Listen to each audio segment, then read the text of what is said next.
No es que estamos contra, sino no fue consultado con las comunidades, los señores que dedican a estas actividades. Por eso por hoy nos oponemos.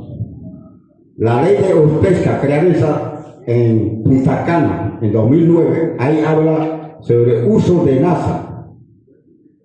Y hoy, mañana, último día de pesca aquí en Panamá en captura de langosta. Vamos a estar en vela 4 meses. Pero en el artículo 12 dice, se puede utilizar la NASA, pero en Panamá no está regulado en la utilización de la NASA. Por tal, nosotros en área costera, grupos pescadores, nos acudimos a su persona, decir Niágara a la NASA. Por culpa de la NASA, hay vela en Centroamérica y parte del Caribe. Por lo tanto, nosotros nos oponemos a ese proyecto. Segundo, señor presidente, usted sabe que nosotros, distrito de Cruzapín, actividad de turismo. Último crucero, ha llegado 2 cruceros. No sé quiénes tienen permiso a los cruceros.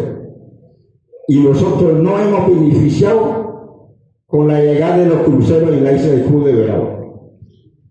Último que llegó, hay muchos compañeros, tiene lancha, pero cuando llegó, dice el coordinador Gustavo Ceballos, que los señores que andaban ahí son señores ancianos, tenían que montar lanchas más grandes.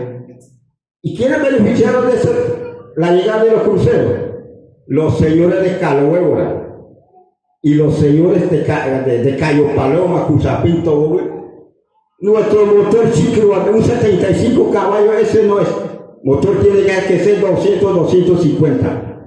Así que para la próxima, señor presidente, tiene que decir a ese, como al promotor de crucero, la comarca tiene que ser beneficiada.